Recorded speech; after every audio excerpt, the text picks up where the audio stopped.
Off and running, off and running, off and running with KimPossABLE. Off and running, off and running, off and running with KimPossABLE.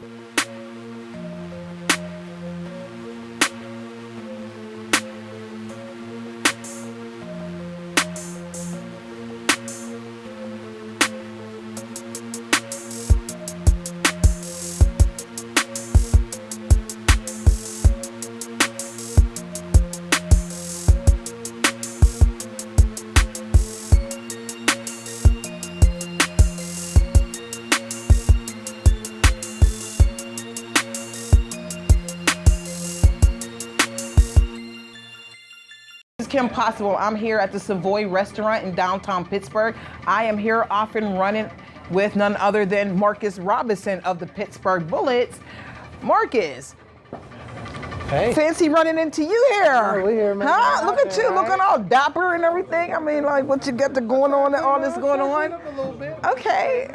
All right, I like those glasses. Are those real or does it just spectator? Just for. Let me check. Looking all cool. Let me check. I like accessories too. Let me check. These are pretty smooth. I don't know, but they're brown. They don't go with my outfit. But but the black, the dark color ties it in. So what you think? It's perfect. Okay, but they really going with your outfit right now. So I'm gonna give them back to you. But I might have to borrow these from you. We can do that. I get you. So first of all, I want to commend you. You are one of the co-sponsors on putting this event together, bringing the community and the candidates together, kicking it with the candidates. So what was the whole, your idea for doing this? What was the purpose behind it? So the idea is obviously, for the past couple of years, voting has been an initiative, right? Vote. Everybody's like vote. But do we know who we're voting for? So that was a standpoint around this idea and this event, was to give the community an opportunity to really get to know who they're voting for. So take them away from a controlled environment, take them away from their workplaces, and put them in a neutral environment so then we can ask them questions, we can hear what they have to say outside of their comfort zone. So that was pretty much it, today, just to give the community an opportunity to experience who they may be voting for, who the candidates are, so that now when they go to the polls, they can be more educated and make a greater decision or a more educated decision as to who they want to vote for, not just based on who they're looking at, but what their morals are and what their values are and how they're going to run our community. Okay, and so is this your first time doing an event? I know you do lots of events, but normally it's centered around basketball and the Bullets and stuff like that and camps. So this is your first time doing something like this, and would you do something like this again? Yeah, so this is my first political event. So being the owner of a professional basketball team, obviously politics is a huge part of it. So this is my first endeavor into, mingling with the politicians, mingling with the community, just to kind of, develop a rapport and a relationship so we can work together to move Pittsburgh forward. And so clearly you did this for the community. Exactly. And so what would you tell the people that maybe wanted, up until now probably haven't really gotten involved in politics, but clearly it's something that we need to get involved with. So what would you tell the community about where to start about getting involved and coming out and even just on a small scale, how to start getting involved in politics? On a small scale, just jump on Google, type in some of the names of some of the candidates, do some background research, invest maybe 2, 3, maybe 5 minutes at the most, just so you can kind of get a feel as to who we're voting for, because we put these people in power and, they should be more responsible with it, at the least, to say the least. If we're going to give these people the opportunity to govern our lives and write laws and things like that, then, we should know who we're voting for. And they, more importantly, should know who we are, too. Right. Important. Okay, well, I want to thank you. I think this is very important. And what's next? What's next on the agenda for the Pittsburgh Bullets? I see you on social media doing things, and you're still on your camps. And so what's next? What are you doing this week? You got coming up? Primarily, just kind of want to stick with the initiative of working with the youth, raising a generation, inspiring them to want to help change our future.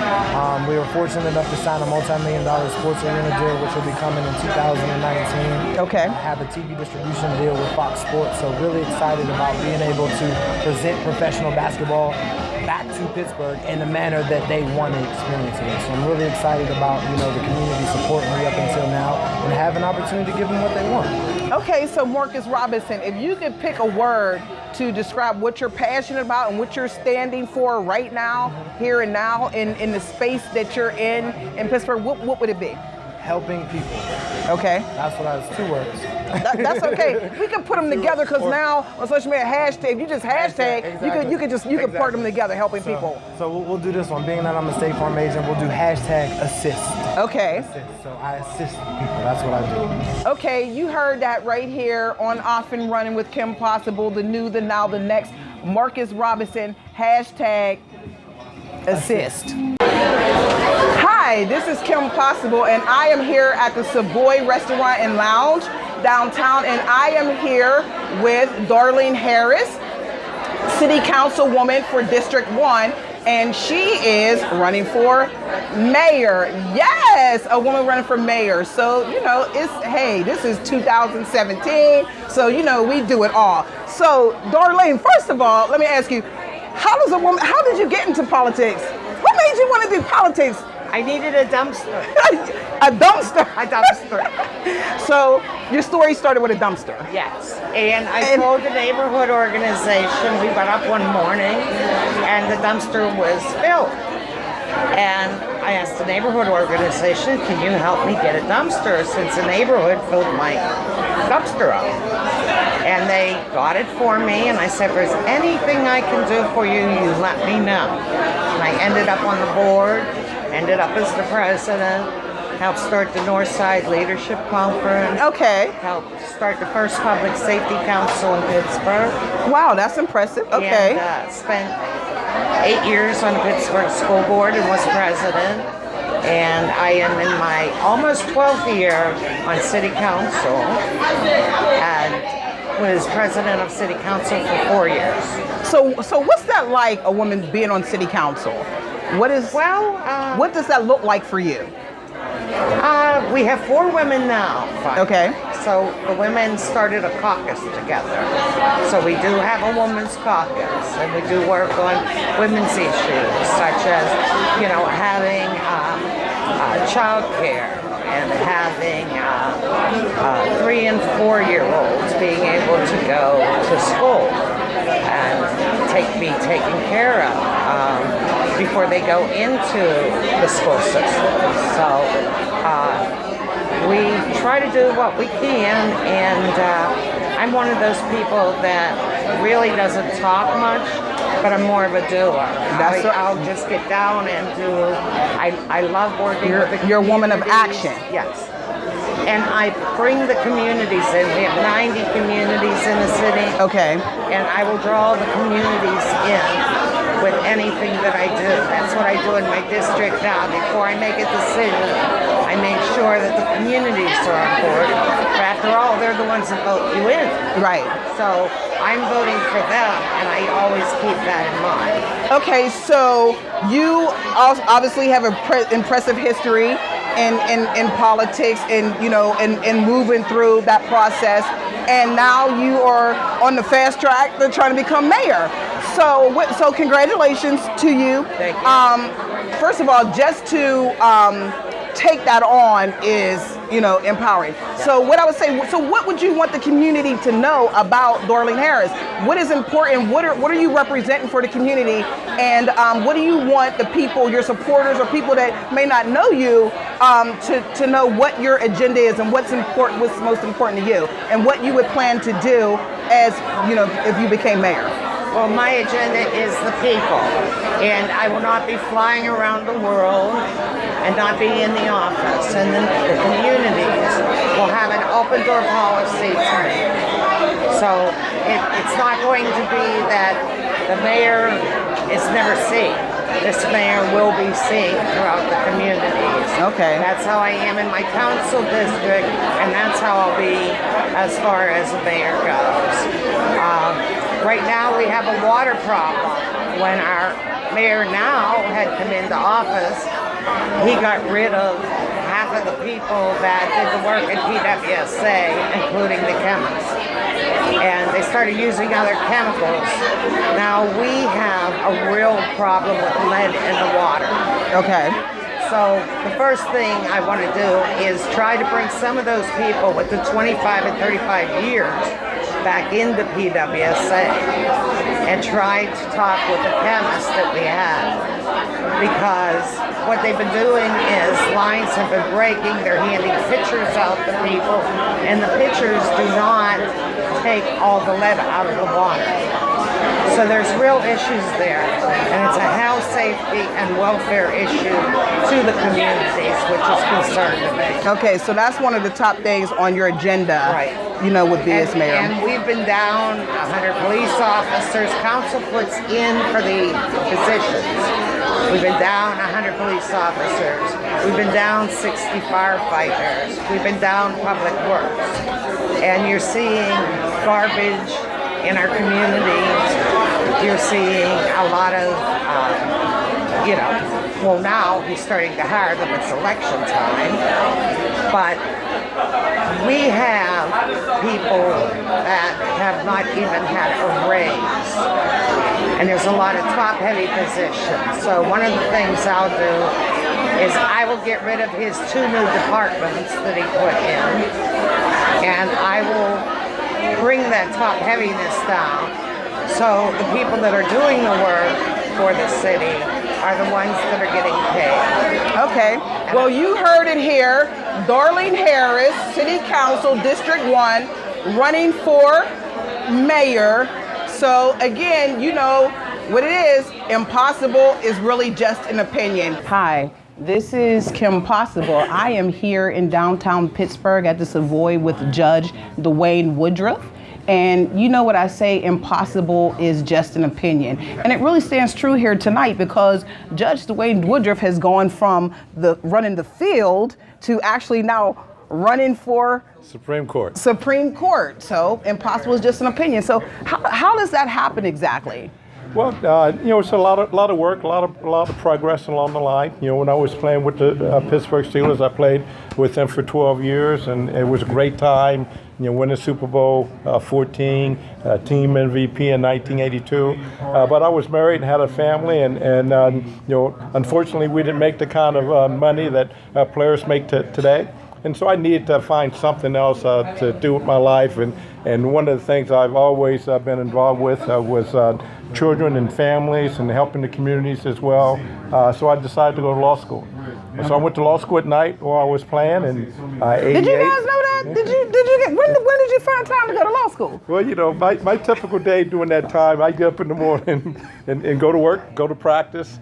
I get out of practice around 4:30, 5 o'clock. Grab a sandwich on my way to Duquesne Law School, be in my seat at 6 o'clock till 9.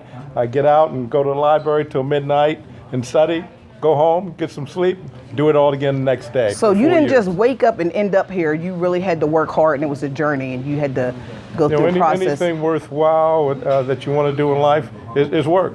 Absolutely. Even when you're trying to help people, it's work. But the Lord gives you the strength and time to do it, and you won't be weary. Yes, He does. And so, what are you working towards now? Well, right now, I've been in family court for 12 years, helping children and families, and a big passion in regard to improvement of education for kids as well. I want to continue that process. I think being on the Supreme Court will allow me to do that in a broader sense, and not just here in Allegheny County.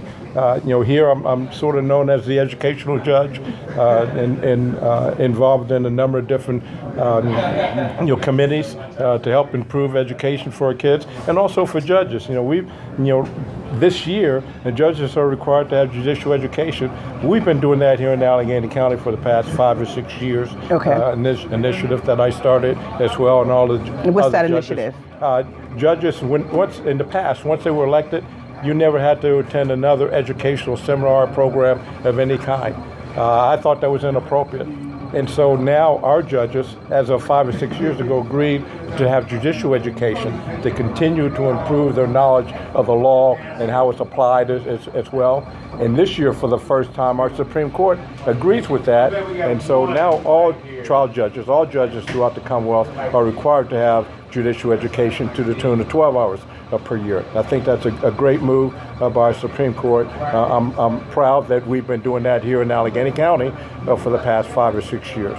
Okay, and what are some, obviously you took the time to come down here tonight to meet with the community, to mix and mingle and answer questions and you know, get to know the people you're representing. So what is it that you would want them to know that is really important to you in running for this office and when you take office? What's your main agenda? Well, first of all, let me say this. I've been involved with communities, you know, for forever, since I came here in Pittsburgh in '79. You know, I'm the current chair of the Urban League of Greater Pittsburgh. I'm on the board of the United Way.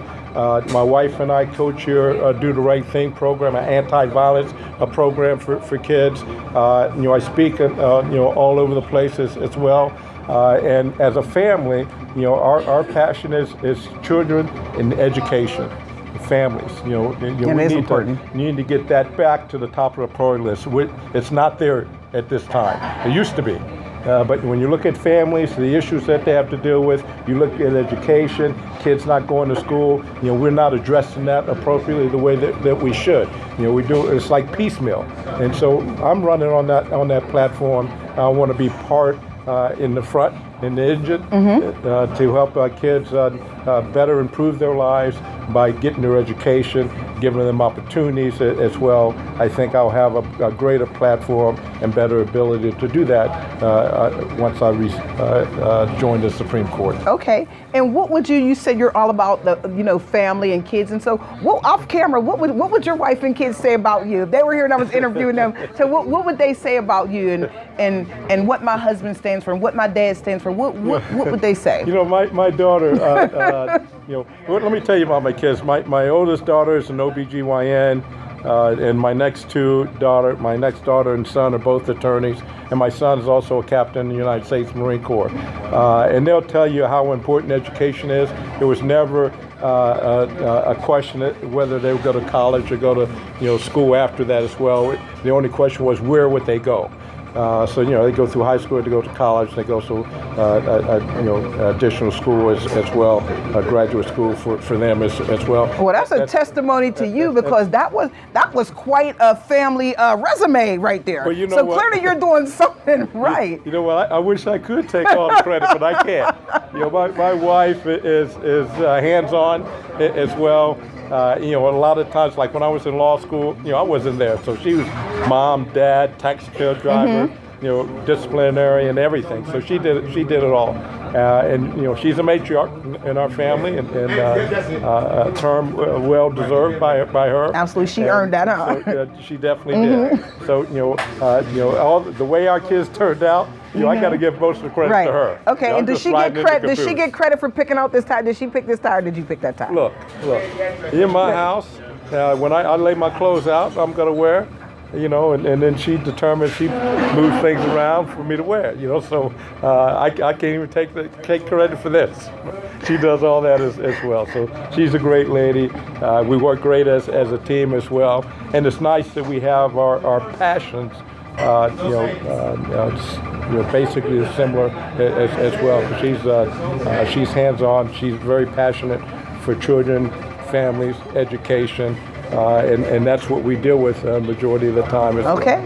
So I want to thank you, for this interview and taking this time, Judge Dwayne Woodruff, and he is here standing for education, families, and children. All three very important things. Hello, this is KimPossABLE. I am here with Judge Cheryl Allen, which is the first Black woman to be elected to the Superior Court of Pennsylvania. So first of all, let me congratulate you, because first of all, to be elected says that you worked hard to get here. And I don't know what your journey was, but I'm sure it wasn't easy. No, it was not easy, not at all. Can you hear me? Not at all, because before I was elected to the Superior Court, I was actually elected to the Common Pleas Court here in Allegheny County. And when I started running for that court, there were no African American women. So running all over the county was quite a challenge, and running all over the state of Pennsylvania was an even greater challenge. Okay, so what do you, now that you're here, and clearly the people have elected you, what is your mission? What is your vision? What do you want the community to know? What's important to you? Well, at this point in time, after 25 years on the bench, I'm retired. And so I am here tonight to campaign for Judge Paula Patrick. Okay. Running to fill the vacancy on the Superior Court that was created through my retirement. And she is highly qualified, highly recommended by the bar, and she has a servant's heart, and she will serve the Pennsylvania the electorate well. Okay, and so what should we know about Judge Paula Patrick? Well, she's been a common pleas court judge in Philadelphia for 14 years. She has sat in almost every division of the court, so her experience is extensive, but she is noted for her integrity, and integrity is a very important quality for a judge.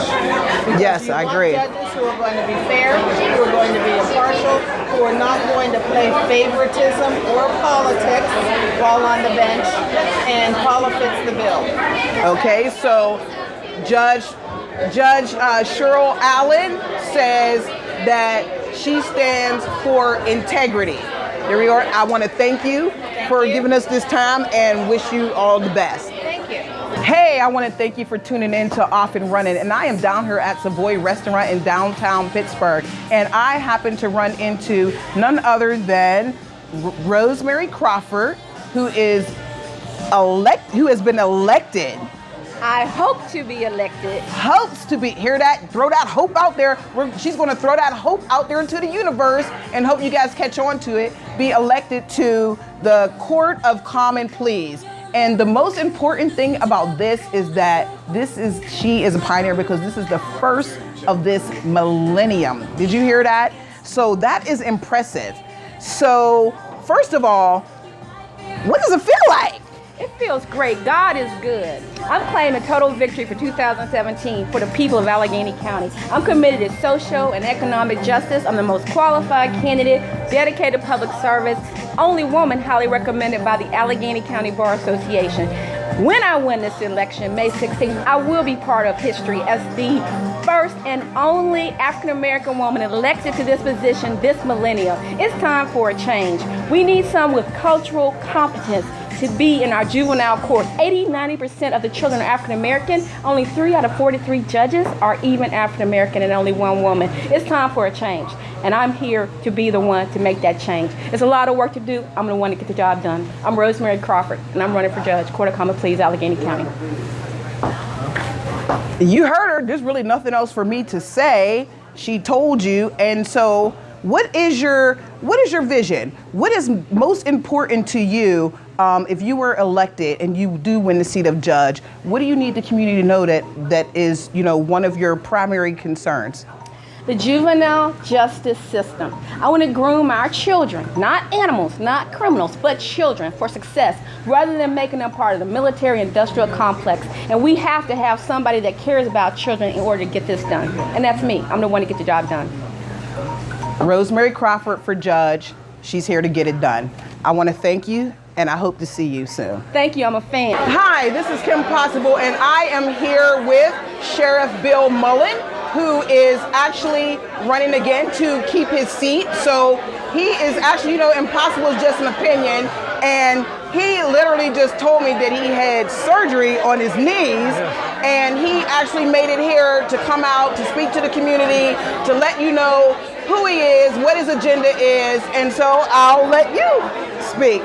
Well, thank you very much. And when I'm worried about, I was walking up these steps, now I got to walk them down when I can't. I can hardly walk. But going down is always easier than coming up. No, coming up was easy. It was easy. It's going back down. If I fall, it's a long way. But I had to be here. Literally, I had to be here. I am the sheriff of Allegheny County. I was first elected in 2008 when I came over from the Pittsburgh Police. I was asked to come over and to correct the problem that was going on. As you may or may not remember, some people in the upper echelon were indicted and went to federal prison. Some other people were indicted but on probation. So when I come over there, I was asked to come over and straighten things out. And that's what I did. And one of the ways I did that, there was patronage politics, which created a sense of entitlement, and I eliminated that. I eliminated that by the tests that we give now.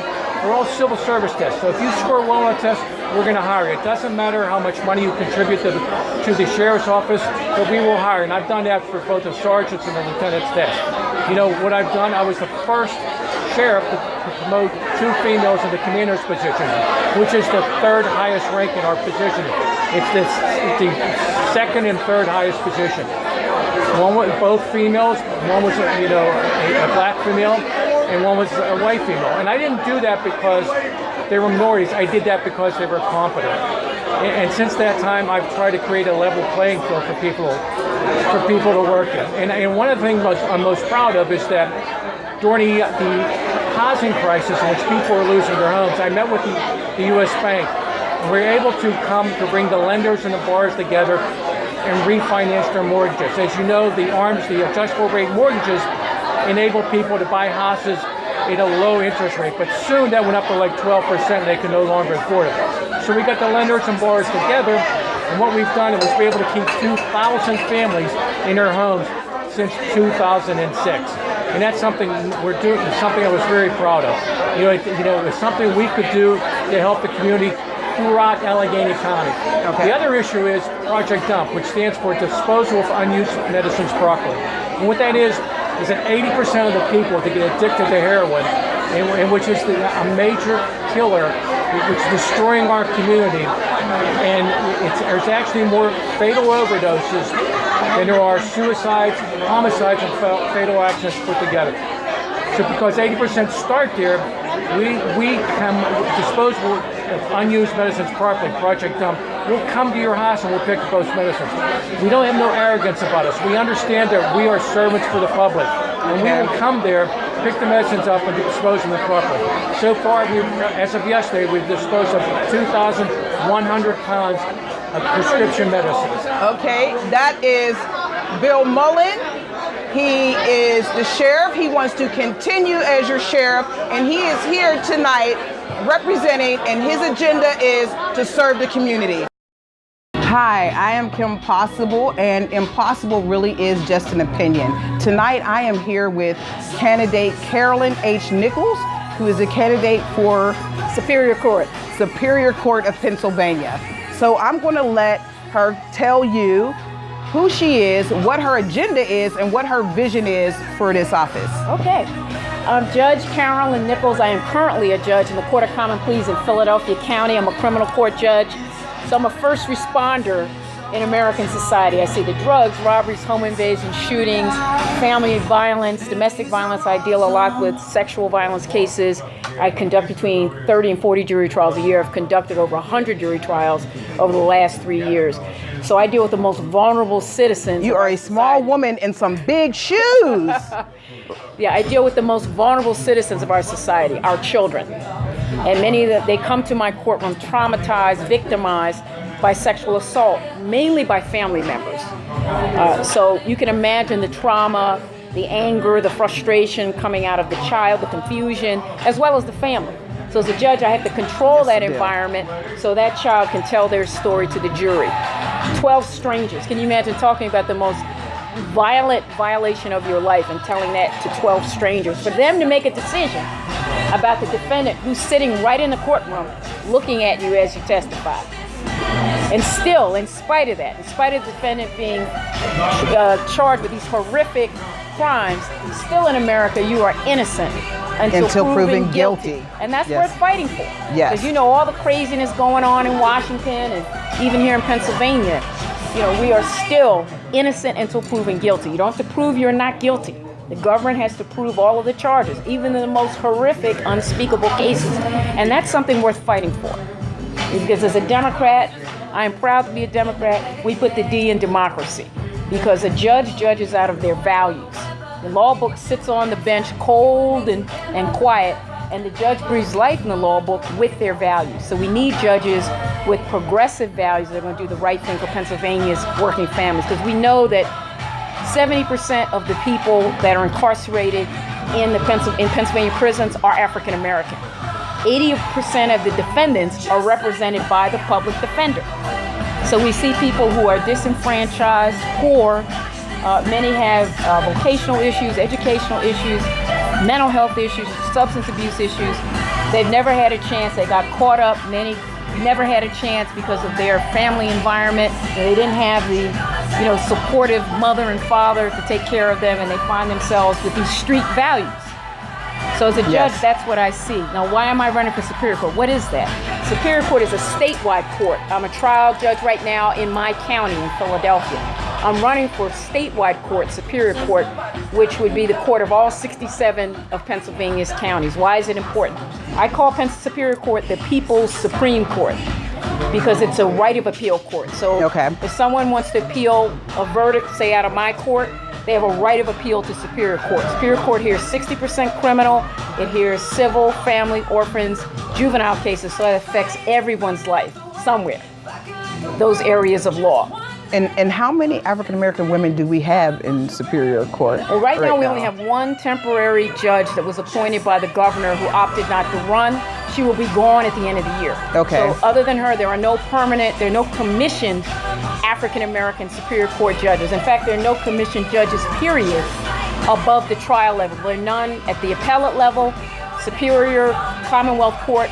There hasn't been a black justice on the Supreme Court for over 25, 30 years.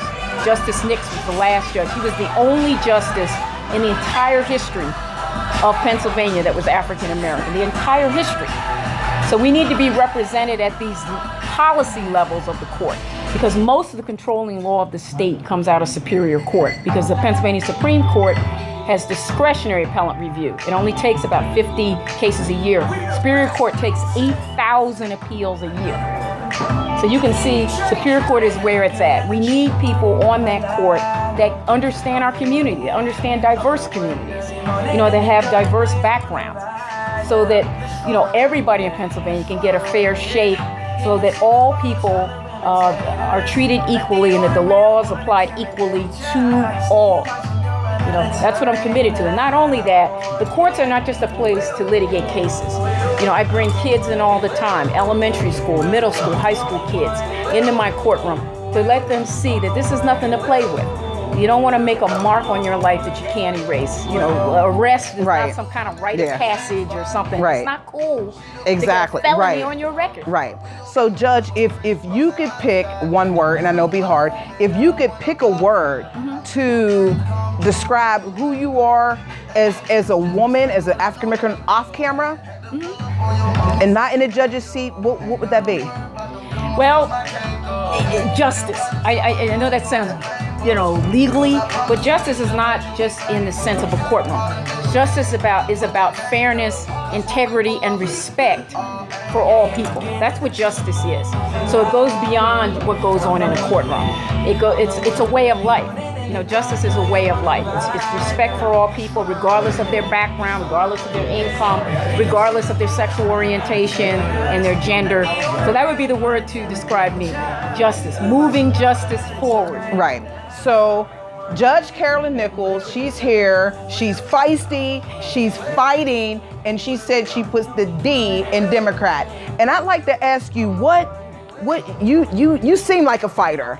You really do. You seem like a fighter. How long have you been doing this? Well, I've been a judge for the past 6 years, but I've been a lawyer for 20 years. Okay. And I was a civil rights lawyer before I became a judge. One case that you may have heard of that I handled right before I became a judge, the case of the kids, Latino and African American kids that couldn't get in the pool in Huntington Valley. They were prevented access to the pool once the people found out that they were children of color.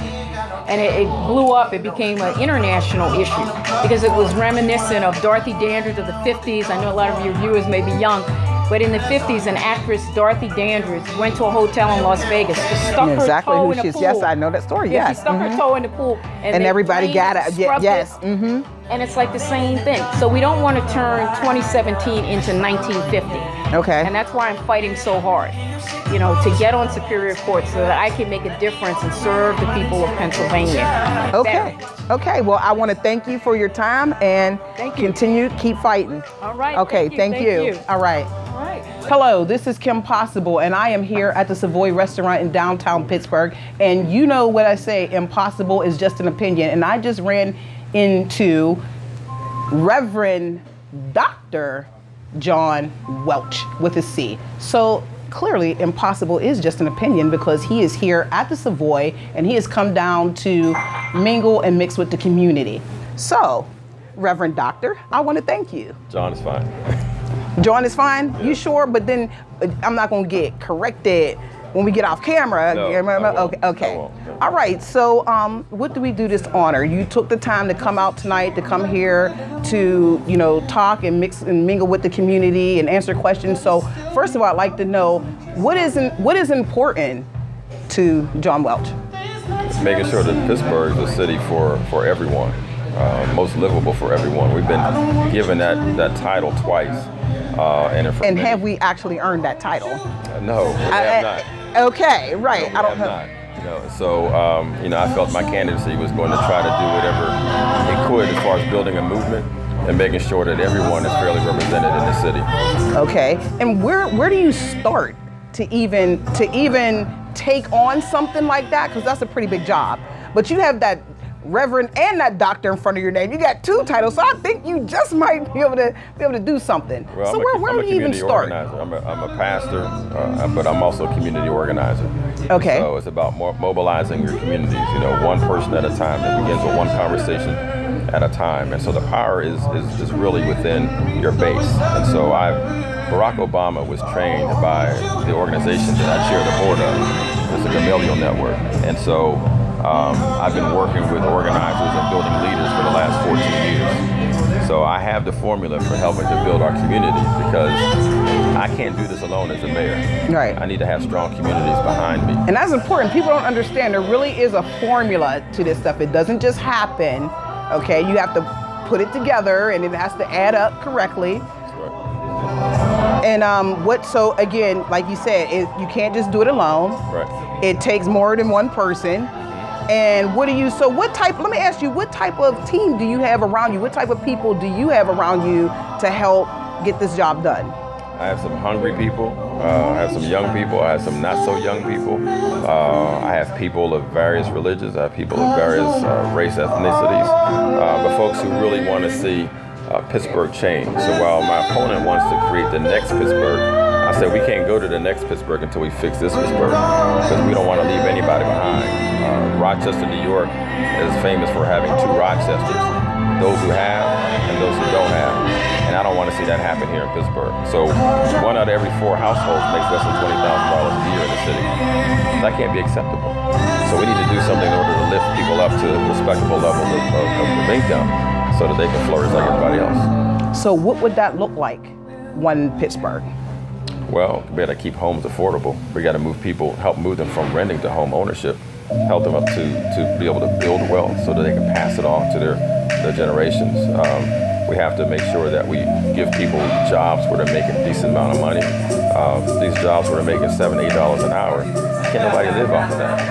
And so folks will have to work 2 jobs in order to do that. So if you're a single mom working 2 jobs, you have a kid in school, you can't go to the PTO meetings because you don't have time to go. So nobody's really following up on that kid. So we need to make sure that people can have jobs where they're making a decent amount of money. I'm part of the Fight for 15 campaign. I organized, I protested against UPMC, went to jail or took an arrest for it because I believe in paying people what they're worth. And so that's who I am, that's what I'm about, and so we need to really build people up, lift them up from out of the doldrums of poverty. Okay, well, I want to thank you for that, and I know that you've probably, through your career, have gotten lots of interviews. Okay, but often running is all about who the person is behind the scenes when the cameras are not rolling. So when the camera's not rolling and you're not doing interviews, you're not sitting in an office somewhere working on some agenda, who are you? Well, I'm a father, I'm a husband, and I'm a grandfather. Father of 4, grandfather of 3, husband of a pastor, and I like jazz music.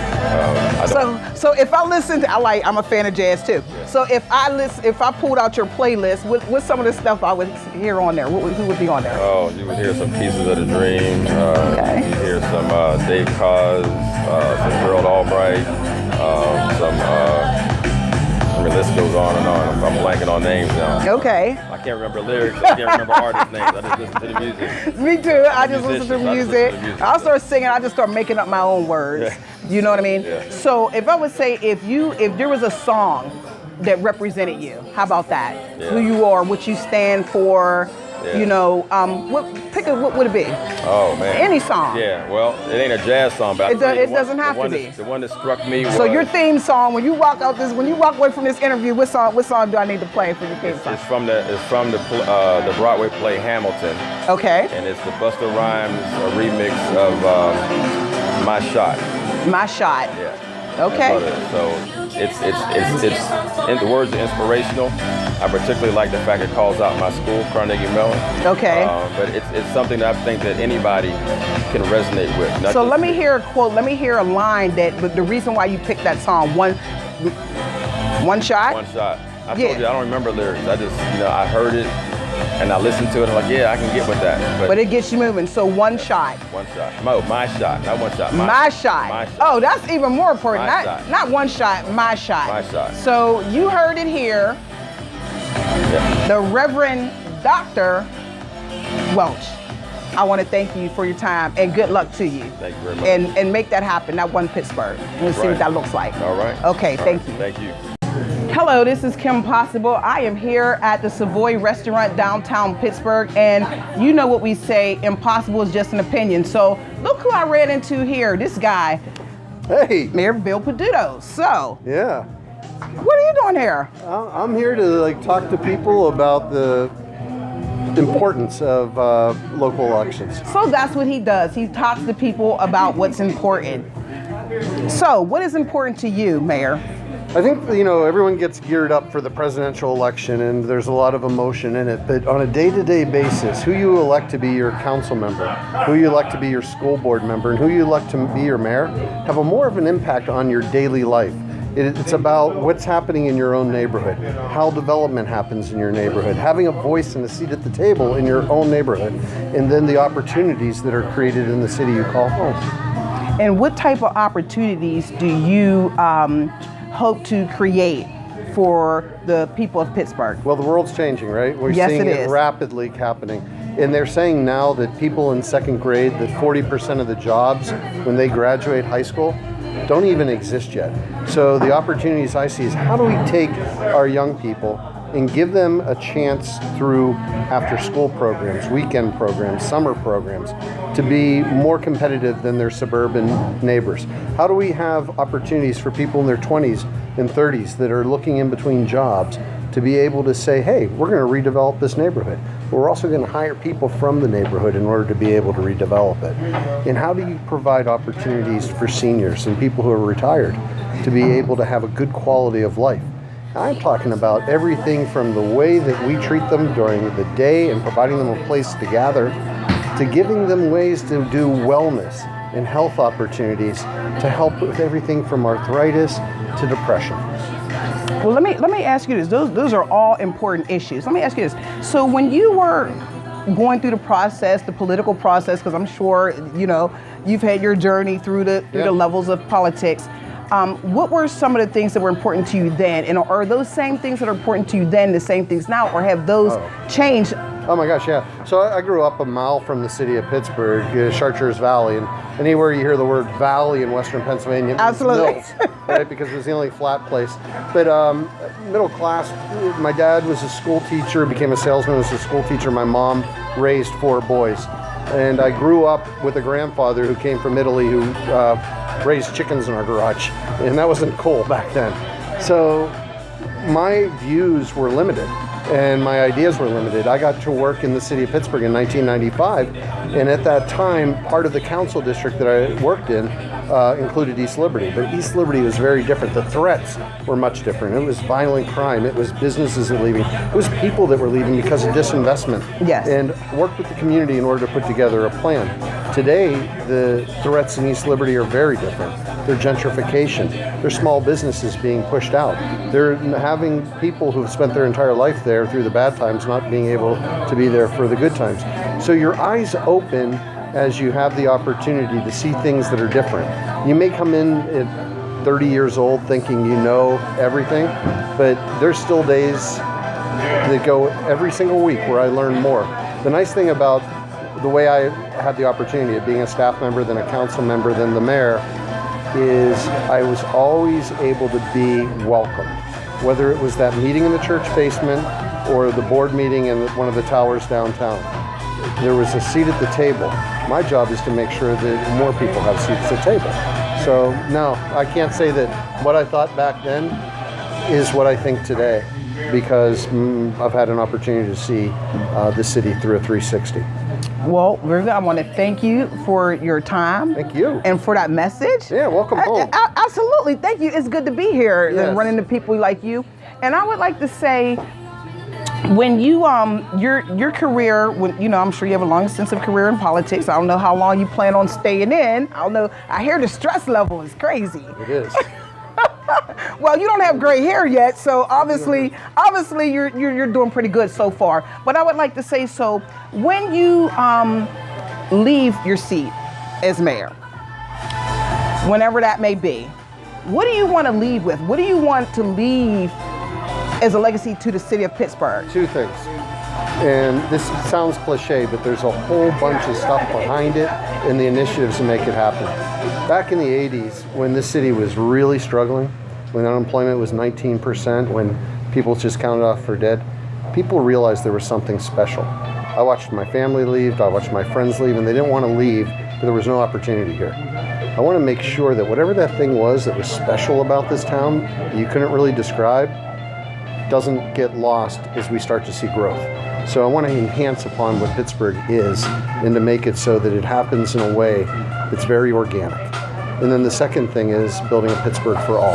I want when people one day look back at the time that we were there, they see all these initiatives that were created so that everybody had an opportunity and a chance to succeed.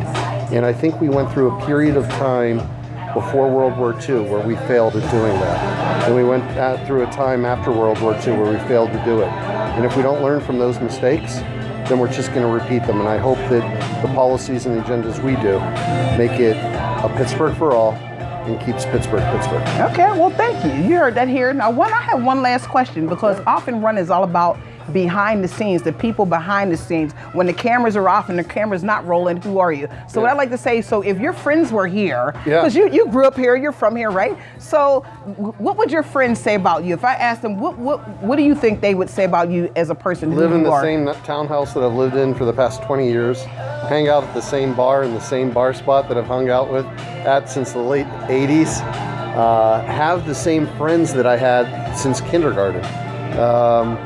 And I think what my friends would say is that I'm one of the friends that they can go to during good times or bad, that's always there for them. I love my friends. Well, I'm sure they love you too for saying that. Did they tell you to say that? Yeah, we text a lot. Yeah. Okay, so this is KimPossABLE, and I'm here, and I am off and running with Mayor Bill Peduto, and his agenda is to build a Pittsburgh for all.